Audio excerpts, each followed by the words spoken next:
Labas vakaras visiems. Labas vakaras visiems. Šiandien mes turime pokalbį, atvirą nuoširdų pokalbį ir pasidalymus su Vilma Jazdauskiene, intuityviąja mentore. Pokalbį ir pasidalymus. Pasižiūriu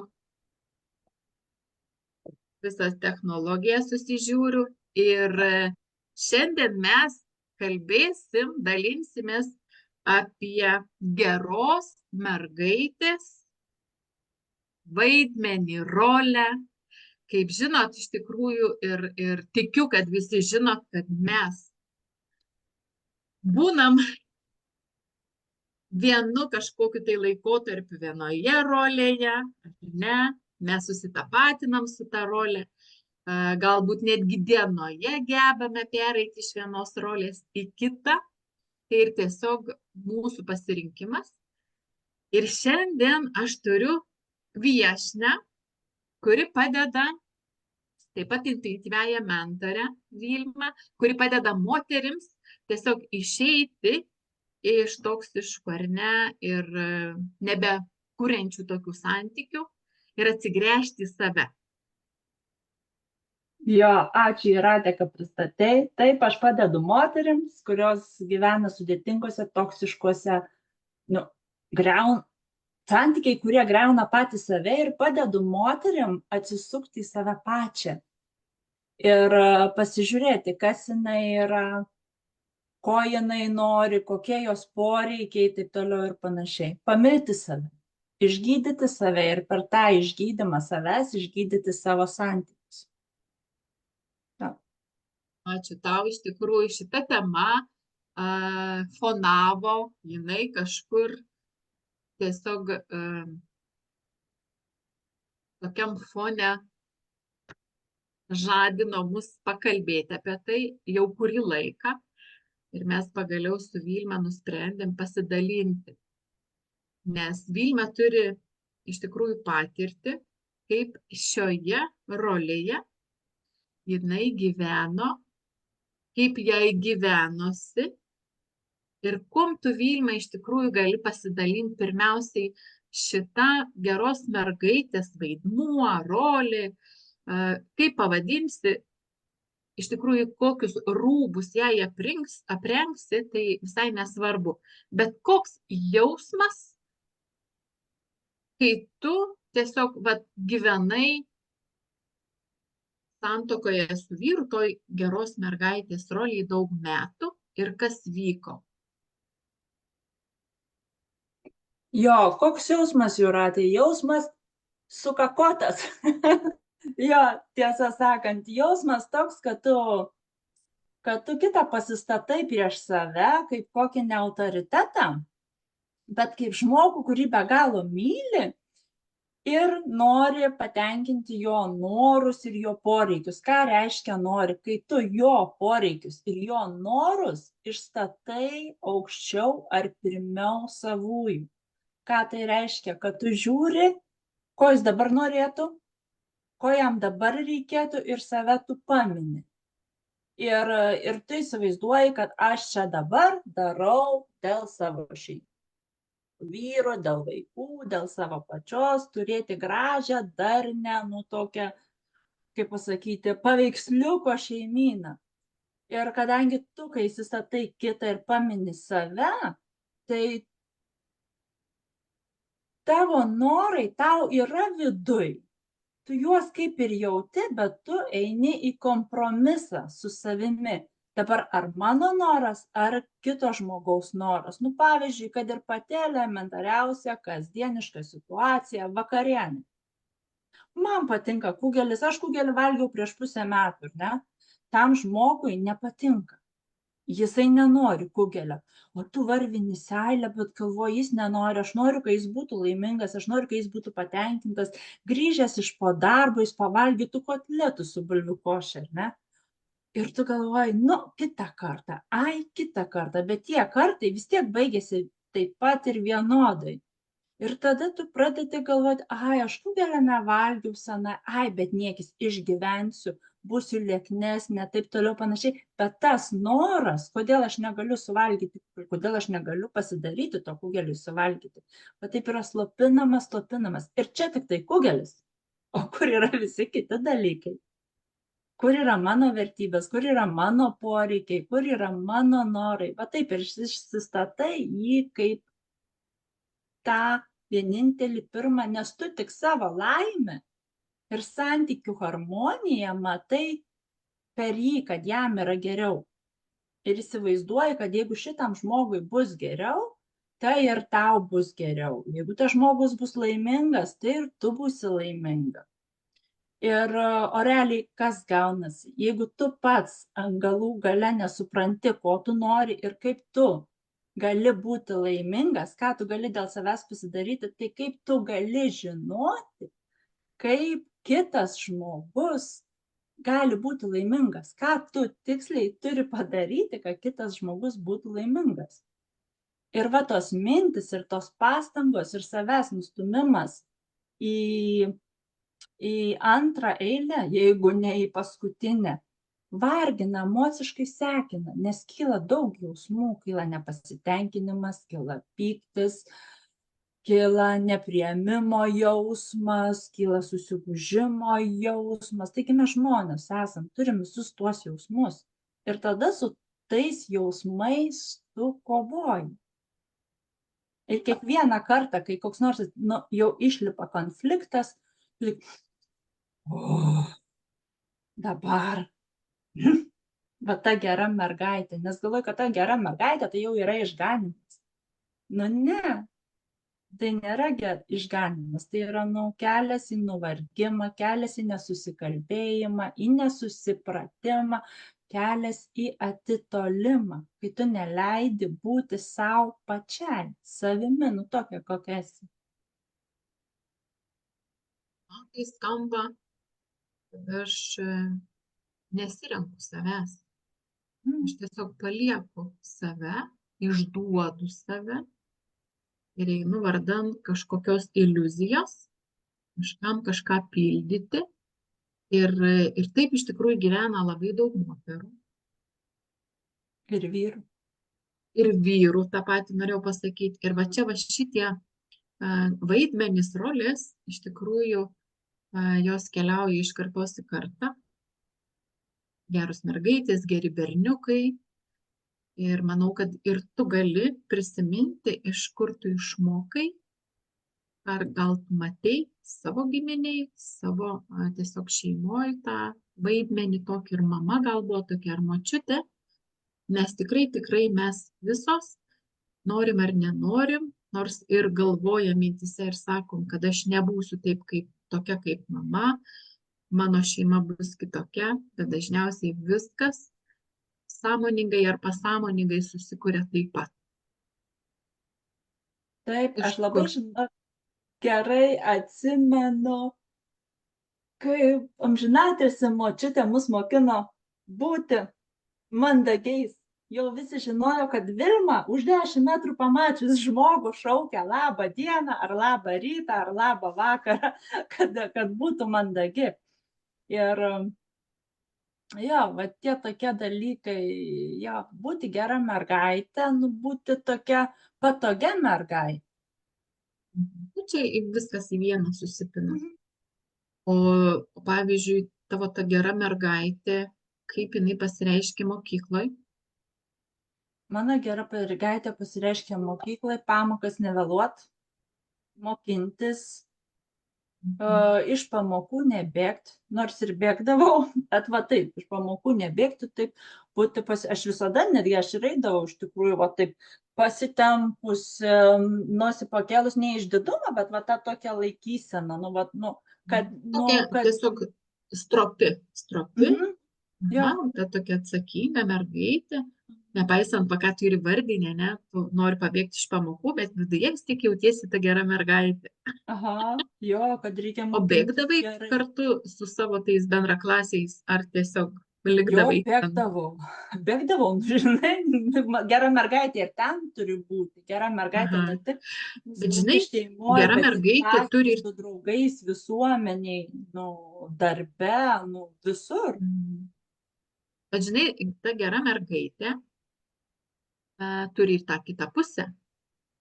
Ta kita pusė ir bloga mergaitė.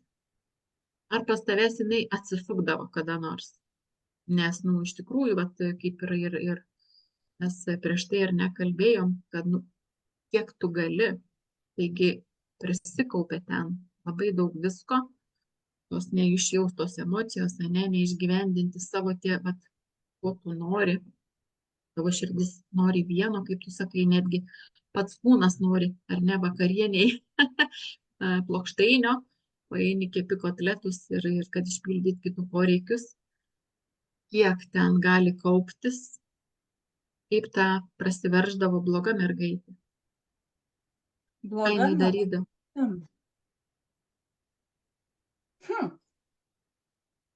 Bloga mergaitė, jinai... Realiai, aš dabar pagalvoju, aš blogai mergaitė, aš buvau ant tiek gera mergaitė, kad tai blogai mergaitė net neleidau įsiveržti. Aš jau geriau susigūžus į kamputį, paverkdavau, pabliaudavau, arba būdavo, žinai, kai būdavo neracionalu, aš atsimenu, labai norėjau stalo, salione, prie sofos. Ir tada taip išėjo, kad niekaip to stalo neišėjo bendrom jėgom nusipirkti ir parsigabenti į namus. Tai aš parsinešiau stalą ant pečių 2 kilometrus, bet tokį didesnį stalą, man skaudėjo visą kūną, bet aš nešiau. Ir va tas, aš noriu pasakyti, tai apie tokį neracionalumą, kai įsivežia, tu jau darai dalykus, atrodo paprastus dalykus, bet tu darai neracionaliai. Nematai galimybių, bet imsiu pati padarysiu, imsiu pati aš ir pasaulį nugriausiu. Žinai, įrodymas, ar ne? Įrodymas, kad aš galiu ir noriu, ir galiu, ir man dabar nieko nereikia. Kiek aš būnu gera mergaitė ilgesnį laiką, bet kai susikaupia, va ta mažytė, ten 2 valandų, 2 ar 1 valandos, va tas momentas, tada jau ir namą pastatysi. Bet su kokia tu energija ir ketinimu tai darai. Tu darai iš pykčio, tu darai iš nepasitenkinimo, iš agresyvumo, jau protas tau atsijungia, jau jausmai ir tu vargini ir savo kūną, ir emociškai, ir fiziškai tu kenti. Bet va to, o po to jau laiku, jau man pradėjo širdis ten permušimus daryti, blogai jaustis, tai aš pradėjau pas gydytojus eiti. Ir man sako, ligos nėra, nervai pergyvena, išgyvensi. Yra, kas išgyvena ir tu išgyvensi. Ir nuo tada aš pradėjau galvoti, aplemba, nervai. Visas ligos nuo nervų. Tai kur aš čia dabar nervuojuos? Va taip. Jauna moteris, ar ne? Taigi ant manęs geros mergaitės dažniausiai yra stiprios. Jos gali. Bet, klausyk. Vienu tarpu aš Danijoje gyvenu, vienu tarpu aš mokiausi danų kalbą vakariniai, dieną rytą atidirbu vienam darbe, po pietų einu, apie pietus einu į kitą darbą, pasiimu vaikus, parsivedu namo, palieku ir einu į mokyklą kalbų. Ir taip variau apie 1,5 metų. Aš įvardinčiau, jeigu galiu įsiterpti, nes tai būtų tarsi savo kažkokių ar ne tų vidinių ten konfliktų ir nesitvarkymas, o vėl tiesiog aš renkuosi kažką kitą, kad ten nelysti, nespręsti ir atitolinti kada nors. Va čia aš nesirenku savęs. Bėgti nuo to. Ir čia ir dar kitur literatūro, aš kaip tik pati su genų raktais ir ne, kai dirbu, ir Vilmai sakiau, tai ir įvardyjama ta gera mergaitė, ar ten pavyzdžiui, kontrolierė, ar ten kitos kažkokios, ar ne, mūsų to vidinės subasmenybės. Ir jos tiesiog keičiasi tom rolėm. Kaip manai, kas šalia gerų mergaičių ateina? Ką jos pritraukia? Kokius partnerius? Gali pasidalint dabar iš savo, pavyzdžiui, patirties. Kokį tu partnerį pritraukia tą gerą mergaitę? Gera mergaitė pritraukia tą partnerį, kuriuo reikia rūpintis. Arba pritraukia partnerį, bet su laiku jį padaro su savo šituo, jį padaro tuo asmeniu, kuriuo reikia rūpintis. Nes jinai užima tą visą rolę, visus 5 namų kampus, kurių net nėra, ne? Nu, o ką tada daryti? Tada jinai pyksta ant partneriui, tada jinai pyksta ant savęs. Aš tiek darau, o tu nieko nedarai, va sėdi, nors realiai žmogus daro, bet Užburtas ratas. tos nuoskaudos, tai tos verda, ir tu manęs nesupranti, jau ką partneriui gal atsibosta jau ir klausytis, nes jis irgi su tuo savo, su pasaulėžiūra, su savo tiesom, jam irgi lygiai taip pat blogai, kaip ir jai. Nes čia išsivysto nesveiki santykiai. Čia įsivysta nesveiki santykiai. O nesveiki Nes jeigu ir sveiki santykiai, ar ne, tai netgi tas partneris nedaleis iki tokio, ar ne, kad tu pataptum ją, nu nebent jinai tokia tave ten, ta gera mergaitė dominuojanti ir įaugusi, įsišaknyjusi. Nu, tiesiog va, tau turi pradėti trikti, ar ne, fizinė sveikata, kad tu atsibustum. Jo, bet žinok, Jūrate, kiek metų tu buvai šitam? Dar noriu pasakyti, aš kai dirbu su moterim, vienos kaip prie vieno, kurios gyvena santykiuose arba kurios išsiskyrusios turi antrus santykius, 3 ar 4 ar 5, ir mes matom, kai viena ir ta pačia linija, vieni ir tie patys dalykai arba partnerio savybės eina per visus, va taip, jų partnerius ir galų gale ir dinamika santykių, ir konfliktai, ir nekalbadieniai, tas psichologinis smurtas ten, jie vieni ir tie patys žmonės skirtingi, bet va tas vienas ir tas pats. Kiek tau buvo metų, kai tu atsibudai ir atsigręžiai į save, kad iš tikrųjų nusibodo, nebegaliu, stop? Man buvo tada 36 metai, kai aš jau pasakiau, kažkas čia ne taip. Nes realiai aš pamačiau, kad mūsų... Bet pamatei truputėlį anksčiau gal? Truputėlį anksčiau pamatei. Pamačiau anksčiau, bet aš nesupratau. Tada aš pradėjau vertinti, pradėjau lyginti tos mūsų konfliktus arba nekalbadinius, galvoju, kas čia yra, ką mes stringam ant vieną ir tą patį. Ir niekaip niekada negalim išspręsti. Aha, nes jeigu tu nori, ar ne, vat, kad nevyktų konfliktas, vis tiek ir vaikai namuose, ar ne, tada tu tiesiog vėl patampi tą gerą mergaitę, jau gera moteris, bet nelaiminga, ne? Ir tiesiog tu geriau patyli, atsitrauki ir...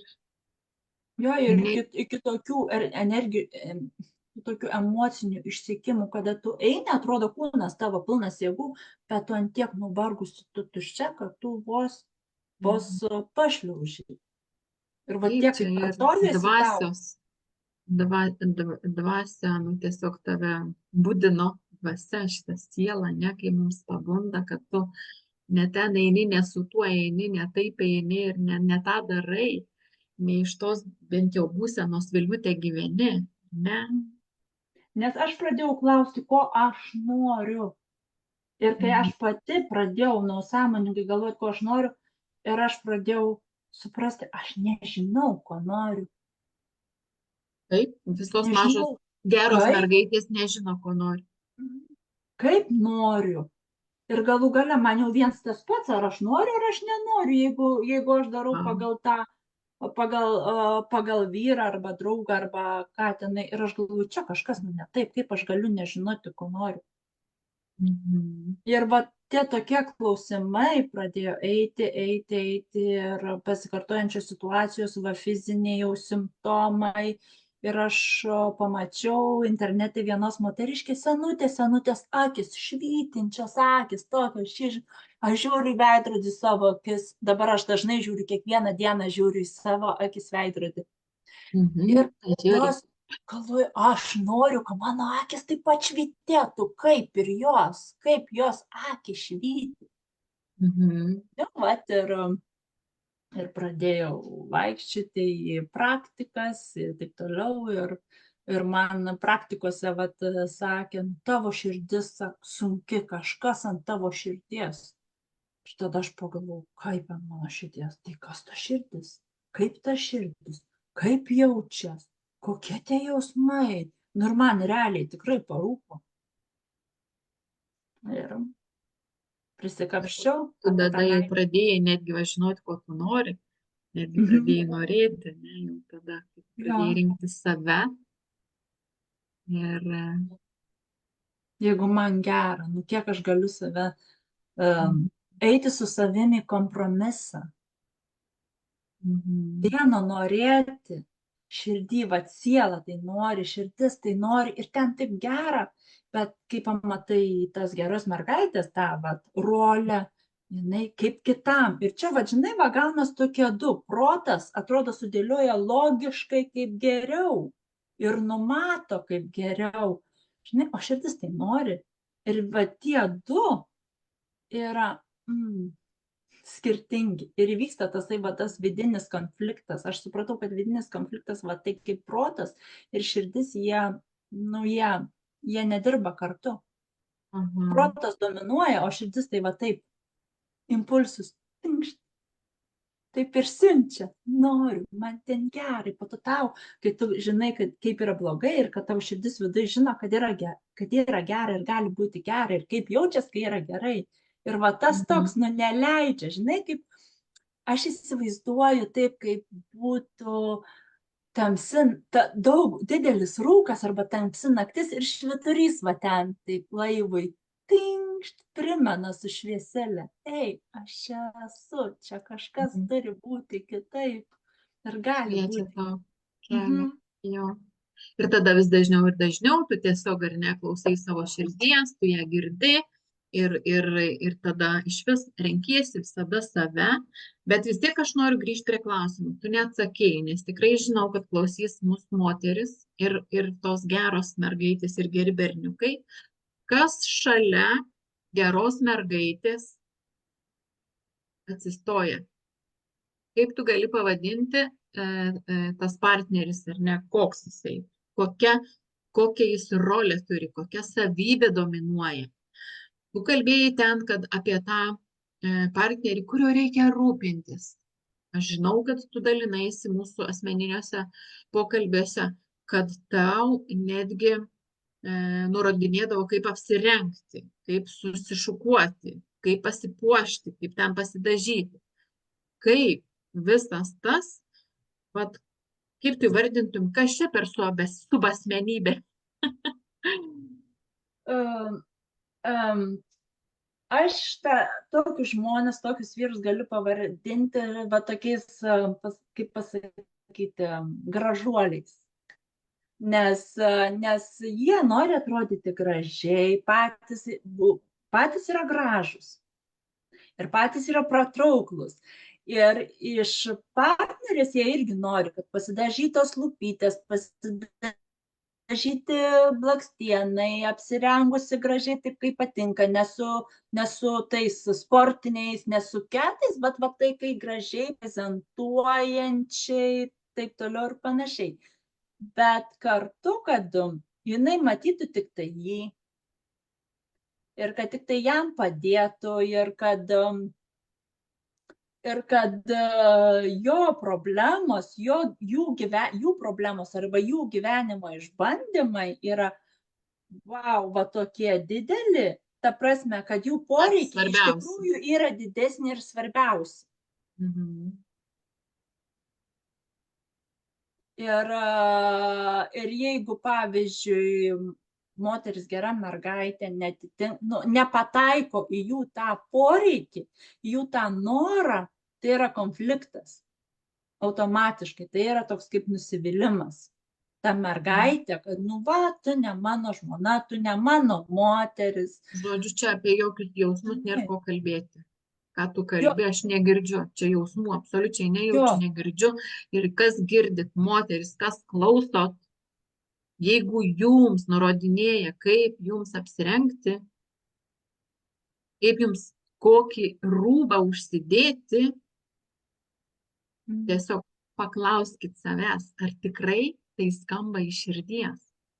Nes tas vyras, kuriam tu esi šalia ir mes vis tiek esam, taigi nekvailos ir neinam ten apdriskusios, susivėlusios, mes galvas išsiplaunam, į laivus tikrai atėjom galvom plautom ir šiaip einam ar ne į žmonės, tiesiog visos švarios, tvarkingos. Ir mes nemažos mergaitės, kad mums kažkas turėtų pasakoti ir aiškinti, kaip aš turiu apsirengti. Atsibuskite, čia ne meilė kalba, čia ne meilė kalba. Ir jeigu ten nėra jausmų, tą Vilma ir pasakoja, ir tik tai išorė, blizganti išorė, ir ne, nėra bendrų poreikių, tiesiog kalbamasi, diskutuojama. Čia jausmai yra, bet, jausmai jie gali būti, šventi, jie gali būti altruizmų vedami, bet yra jausmai irgi, kurie, ta tokia, galbūt galima įvardinti meilę, kur kai matai, kad kitas žmogus atrodo gražiai, apsirengęs gražiai, arba tavęs klauso ir tu jauties, va taip, tau faina, tau gera, tavo norus vykdo, kad jausmų nėra, bet mes irgi skirtingai labai jausmus suprantam. Čia kontrolierius. Galbūt supranti, čia kontrolierius. Jo, čia kontrolierius šalia tavęs ir tau, jeigu gera, tu klausai to kontrolieriaus, o kai užknisa pasiunti ten ant 3 raidžių arba išeini savo jausmais į kamputį. Žinai, čia branda neskamba. Žinot, kartais būna taip, kad tu gali pasakyti žmogui, tu negražiai atrodai, tu apsirenk. Arba tu gali pasakyti žmogui, žinai, tavo drabužiai atrodo kaip bobos. Apsirenk gražiau. Arba tu gali, va taip, bet irgi mažas tas linijos, kai tu gali sumanipuliuoti žmogum, kad kitas žmogus tau įtiktų. Čia yra be galo daug tokių. Čia ir manipulacijos. Arba tiesioginė. Gerų mergaičių, gerų berniukų, elgesiai, manipulacijos. Ir tai ir pasąmoninės programos, kur žmonės iš tikrųjų dažniausiai tiek vyrai, tiek moteris elgiasi nesąmoningai. Ir kai tu kalbėjai, tu matei, kad jūs močiutė mokino būti mandagiais ir močiutė mokino būti gerom mergaitėm, o jinai pati buvo, ar jinai tik tai buvo ta kontrolierė jau iš tokių šeimų, kur dominuoja mamos kontrolierės ar močiutės, dominuoja dažniausiai ir užauga geri berniukai arba geros mergaitės. Nes nori būti geri. Išpildyti tėvelių lūkesčius. Po to pildom vyrų arba moterų lūkesčius. Jo, taip, čia eina iš kartos į kartą. Iš tenų, iš vienokią ar kitokią formą jo, tai eina.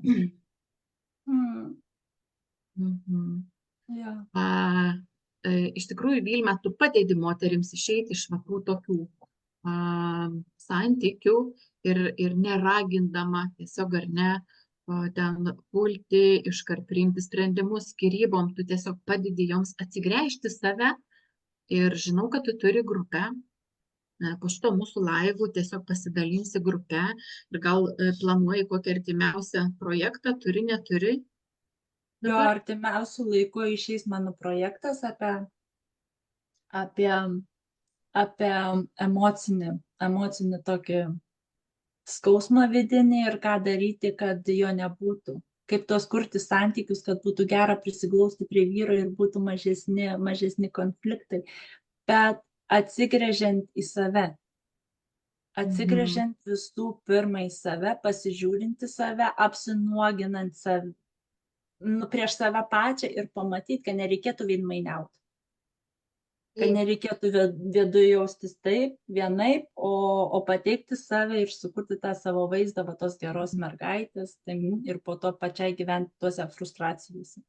Oi, tas atvirumas, tai čia ir iš tikrųjų begalinis, neišsemiams visom temom, tiek pirmiausiai, kai aš esu atvira, nesigėdiju, ar ne, savęs ir savo tų rolių, kokias mes ten turėjom praeitį, kokias mes dabar turim, o iš tikrųjų mes taigi galim visas tas rolės, tas subasmenybės, kokios mumise ten išlenda, tas Vilma gera mergaitė buvo, pavyzdžiui, aš esu, mano dominuojanti buvo kontrolierė, ne, ir kažkada ir gera mergaitė buvau, ir ten kritikuotoja, nu, žodžiu, viską, taigi mes galim apjungti visas tas asmenybės komandiškai, ar ne, ir neleisti kažkuriai vienai dominuoti.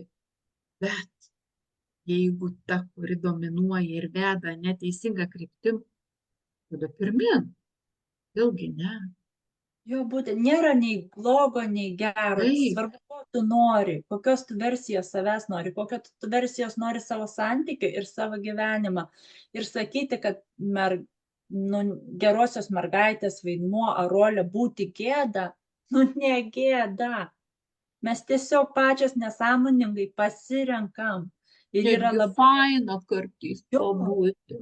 Jo, mes irgi, žiūrėkite, jeigu mes norim kokiu tenai, būti mažom mergaitėm, mes irgi įpuolame mažos mergaitės rolį. Ir mums gerai, ir mūsų partneriui gerai būti toj roliai, tokiam globojančiam, taip toliau panašiai, ar ne? O po to mes apsikeičiam, tai yra dinamika, tai yra sveika. Va, būtent, kai du sąmoningi partneriai apsikeičia, ar ne, ir tom visokiom rolėm, ir tom subasmenybėm pajungia į komandinį tokį išvis partnerystė vyksta, viens kito tiesiog supratimas.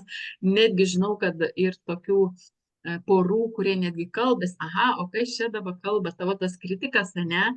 Aha, o kas čia kontrolierė tavo pradėjo kalbėti?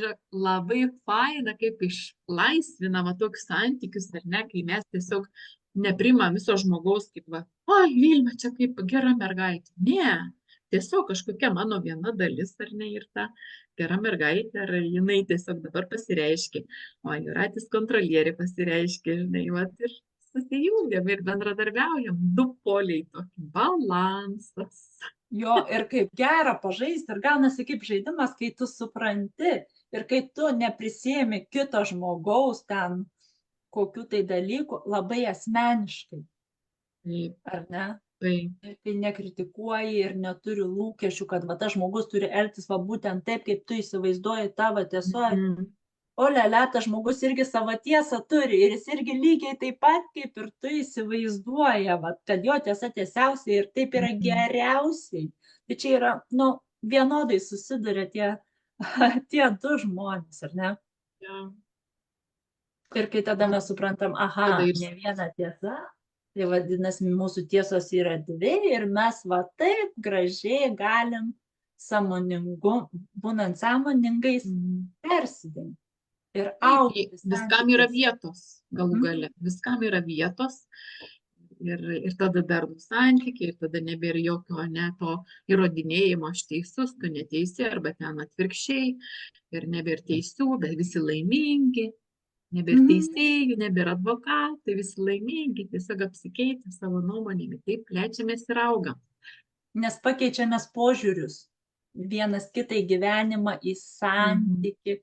Ir kaip gali santykis pasikeisti, tas pats, jeigu mes pakeičiam požiūrį tai. Būtent. Taip, pritariu iš tikrųjų.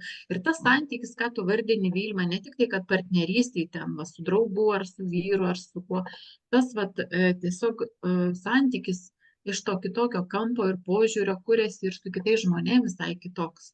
Kai tu pakeiti save, atsigręžti save, ar ne, nes tas geros mergaitės, ar ten dar kitokie tie vaidmenys, jie bet kur pasireiškia skirtingai, ar ne, ir darbe galbūt pasireiškia, kur nori būti paklusni ir nuolanki tokia visada pritaranti. Ir tada, kai mes atsigręžiam, išeinam, tikrai visai kitokios, tokios tvirtos savo tiesoje, ar ne? Bet kur reikia pratylinčios, o kur reikia ir pasakančios, ar Jo, ne? mes esam lankščios, nes jau mes žinom pačios, kur mes esam ir kas mes esam. Ir tai duoda tikrai ir santykiuose, ir gyvenime tokį lengvumą ir stabilumą, ar ne? Ir kad va tu va taip va. Va taip plauki, ne taip, kad tu be valios plauki ten, taip, bet tu žinai save ir tu žinai, kad čia yra gyvenimas ir nuo mano požiūrio, nuo mano minčių, nuo mano emocijų, nuo mano reakcijų ir nuo mano veiksmų priklauso mano tolimesnis gyvenimas. Kaip aš reaguosiu tą pačią situaciją, ar aš reaguosiu, kaip esu įpratusi, va, tuose toksiškose santykiuose, ne automatu, savęs nepagaudama, nes taip turi būti, nes čia aš esu asmenybė, čia jau taip turi būti, manęs nepakeisi ir visada atsimuši į tą pačią sieną. Arba tu pasakysi, stop, aš dabar padarysiu kitaip negu visada, aš padarysiu priešingai. Ir kartais užtenka, žinot, va tokia viena mažo dalyko ir tu persilauži. Ir tada, aha, galėjo būti konfliktas kaip visada, nesutarimas ir nepasitenkinimai, o va dabar kitaip. Mums dabar lengva kalbėti apie tai ir aš žinau, kad Vilma iš tikrųjų kviečia visas moteris, kurioms tiesiog ar ne, rezonuoja jos balsas, jos tema, tiesiog ir pagalba pirminiam pokalbiui 30 minučių ir tikrai galite ateiti ir pasikalbėti su Vilma ir išsiaiškinsit savo tuos visus vaidmenis, roles ir kur toliau tiesiog ar ne pakreipsit kryptį. Ar į projektą, kol tas projektas pasirodys, tiesiog registruokitės konsultacijai pas ją ir tikrai sukursit visai kitokius santykius.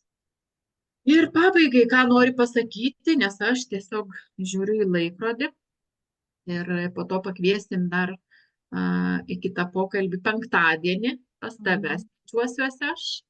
Na, pabaigai, ką noriu palinkėti moterims, vat, tiesiog iš savęs iš dūšios į dūšią. Iš dūšios į dūšią.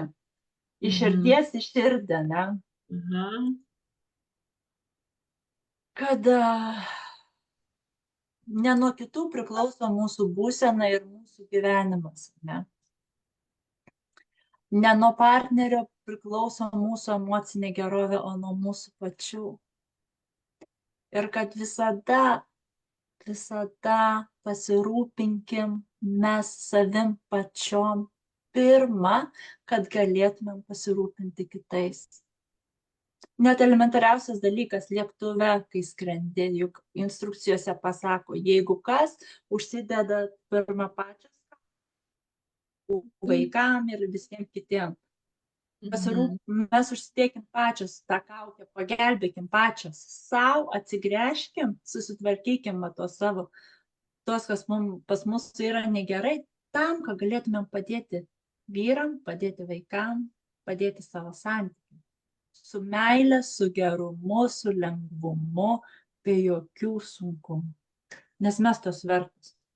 Mes vertos gero, gražaus, laimingo gyvenimo, vertos džiaugtis gyvenimu, vertos gyventi ramybėj, taikoje ir harmonijai, pačios su savim ir su kitais. Ir jeigu mes tokios būsim, dar paskutinis sakinukas, jeigu mes tokios būsim ir aplinka aplink mus bus tokia pat, kaip ir mes, aplinka mūsų atspindys.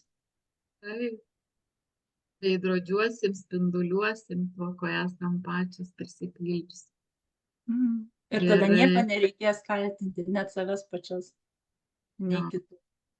Ir svarbiausia, kad kai mes save atsigręžtam, save pažįstam, tada tikrai nebėra jokių kaltų aplinkui. Visai tu kitaip viską matai, bet dauguma žmonių dar iš tikrųjų yra kaip robotai ir reaguoja autopilotu į visokias emocinės reakcijas, ar ne? Ir tie mygtukai ir tiesiog mūsų pasąmoniai.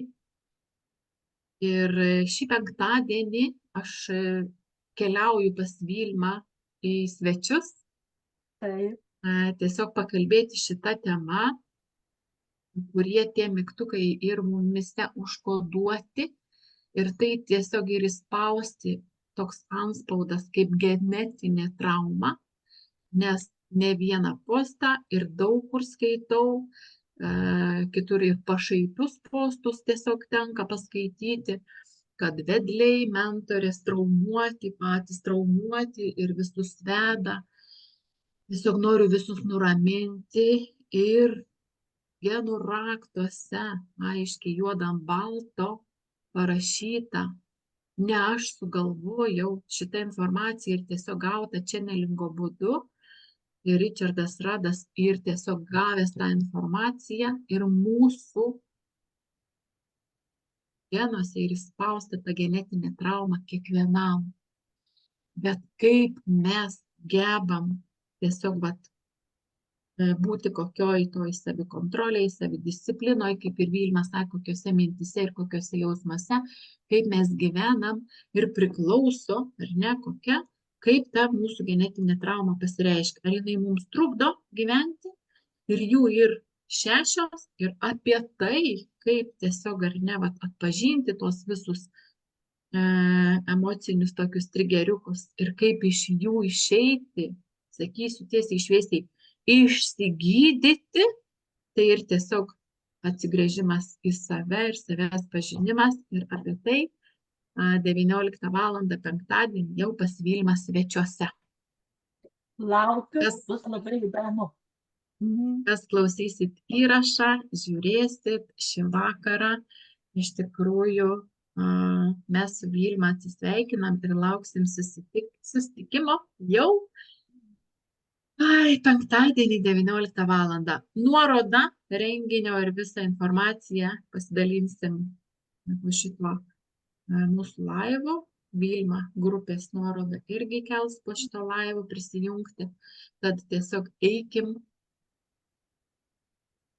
laimingai į savo gyvenimą ir būkim po savo laivo kapitonės.